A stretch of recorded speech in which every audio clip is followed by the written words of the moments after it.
तो यूपीआई के माध्यम से इंडिया वालों ने अमेरिका के कल्चर से हटके एक अपना ही नया कल्चर ला दिया है। चलो जानते हैं कैसे। अमेरिकन लोग जिसे भी देखो कार्ड से पेमेंट करता है, वो कैश में बहुत ही कम डील करता है, यानी कि वो कैश में पेमेंट बहुत कम करता है। पेट्रोल बढ़ाओ कार्ड प्लीज, खाना खाओ कार्ड प्लीज, यहाँ तक कि 2 नंबर भी जाओ तो कार्ड प्लीज। तो ऐसे में जब ये सब चल रहा था तो एक रात मोदी जी नींद से जागे और उन्होंने कहा सबके पास फोन तो है ही, तो क्यों ना हम उससे ही डायरेक्ट पेमेंट करें।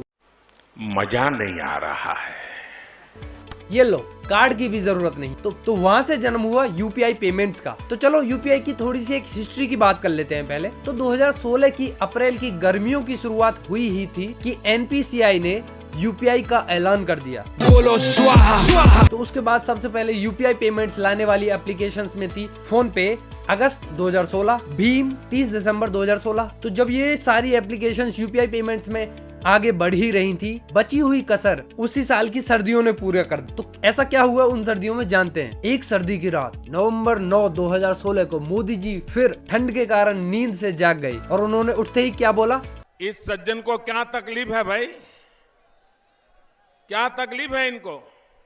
बोला सबको उठाओ और बोलो कि 500 और 1000 के पुराने नोट अब से बंद किए जाते। अब नोट बंद हो गए तो दुकानदारों और बाकी सारे बिजनेसमैनों ने कैश में पेमेंट लेना बंद कर दिया। उन्होंने कहा कि ऑनलाइन पेमेंट कर दीजिए। तो यहाँ तक कि ऐसा माहौल बन गया कि 2 रुपए की पेमेंट भी फोन के थ्रू, यूपीआई के थ्रू होने लगी और लोगों ने यूपीआई को अच्छे से यूज करना स्टार्ट कर दिया।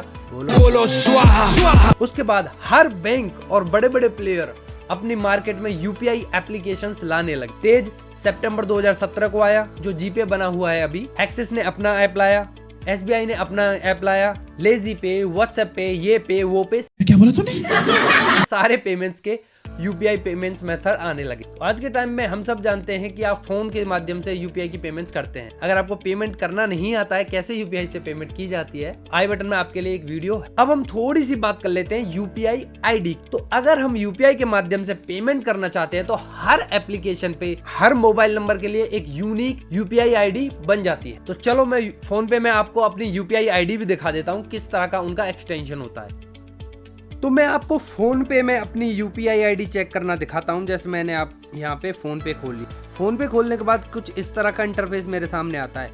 यहाँ पे जो ये फोटो आ रहा है ऊपर लेफ्ट कॉर्नर में, यहाँ पे आपका फोटो अगर नहीं लगाया होगा तो फोटो नहीं आएगा, लेकिन इस पे क्लिक करना है। इस पे क्लिक करने के बाद यहाँ ये मेरे 1 2 3 4 ये मेरे बैंक अकाउंट्स आ रहे हैं। तो जिस भी बैंक अकाउंट की मुझे यूपीआई आईडी देखनी है उस पे ऐसे क्लिक करना है। क्लिक करने के बाद यहाँ पे सबसे ऊपर अकाउंट नंबर लिखा हुआ है, यहाँ पे आईएफएससी कोड वगैरह लिखा हुआ है, ब्रांच लिखा हुआ है और यहाँ पे यूपीआई आईडीज, ये मेरी इस अकाउंट की सारी यूपीआई आईडी हैं। अब फोन पे में 3 तरह के एक्सटेंशन यूज होते हैं, AXL, IBL और YBL। ये 3 तरह के बैंक फोन पे में अपना एक्सटेंशन देते हैं। तो कोई भी यूपीआई आईडी जो होगी वहाँ पे आगे कुछ एड्रेस रहेगा, फिर @ प्लस में एक्सटेंशन रहेगा। अलग अलग बैंक का अलग अलग एक्सटेंशन होता है। यस बैंक का YBL है यहाँ पे, इंडियन बैंक का IBL होता है और इसी तरह से एक्सिस का @ एक्सिस देखने को मिलेगा आपको, अलग अलग होता है। ठीक है, साथ ही में अगर आपने बैक किया इसके बाद आपको यहाँ पे नीचे ये QR कोड का ऑप्शन भी दिख रहा है। तो हर अकाउंट का यहाँ पे आपको QR कोड भी देखने को मिल जाएगा आपका। तो आप अपना एक QR कोड भी शेयर कर सकते हैं व्हाट्सएप के थ्रू, यहाँ पे शेयर वाले क्लिक करके, यहाँ पे शेयर वाले बटन पे क्लिक करके। तो आप व्हाट्सएप, ईमेल जैसे भी शेयर करना चाहें अपना QR कोड भी शेयर कर सकते हैं। इस तरह से आप अपनी यूपीआई आईडी और QR कोड देख सकते हैं हर अकाउंट का। खास बात यूपीआई आईडी की यह है कि आप अलग अलग एप्लीकेशंस पे यूपीआई एड्रेस बना सकते हैं और अपनी यूपीआई की लिमिट को बढ़ा सकते हैं। तो अब हम जानते हैं कि यूपीआई पेमेंट किस तरह से पूरी दुनिया में अपनी पकड़ बना रहा है। इंडिया में स्टार्ट हुआ यूपीआई पेमेंट सिस्टम आज Bhutan, Nepal, Malaysia, Singapore, United Arab emirate जैसी कंट्रीज में भी यूपीआई पेमेंट्स के थ्रू पेमेंट्स की जा रही। वैसे generally UPI payment QR code को स्कैन करके की जाती है, लेकिन कई बार कुछ लोगों के सामने ये प्रॉब्लम भी आती है कि अगर हम घर बैठे बैठे हुए किसी दुकानदार को पेमेंट करना चाहते हैं तो उस टाइम हमारे पास उसका QR कोड स्कैन करने के लिए कोई सुविधा अवेलेबल नहीं होती। ऐसे में हमारे पास दो ऑप्शन, पहला ऑप्शन जो UPI ऐप हम यूज कर रहे हैं, अगर वही UPI ऐप दुकानदार भी यूज कर रहा है तो आप उसके नंबर से डायरेक्टली पेमेंट्स कर सकते हैं अपनी UPI एप्लीकेशन पे। लेकिन अगर हमारे पास फोन पे है और दुकानदार के पास GPay है तो उस केस में आप फोन नंबर से डायरेक्टली पेमेंट नहीं कर पाएंगे।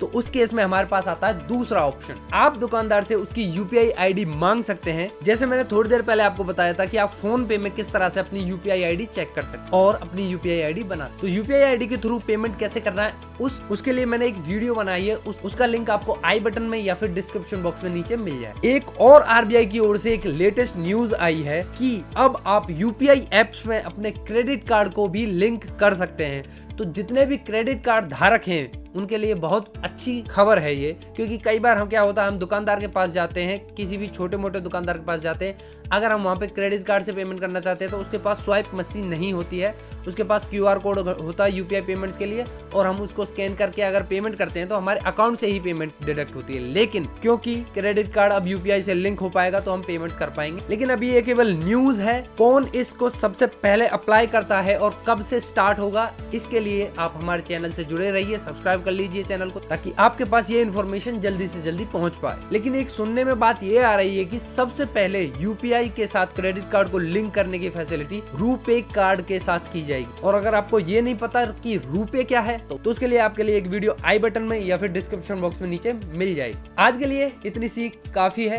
तो अगर आपको वीडियो अच्छा लगा हो तो लाइक, फालतू लगा हो तो डिसलाइक, अगर दूसरे लोगों को भी बताना है तो शेयर, एंड अगर आपका कोई भी डाउट है जो आपको लगता है कि हम सॉल्व कर पाएंगे आप कमेंट बॉक्स में लिख दीजिए, जवाब जरूर दिया जाए। धन्यवाद।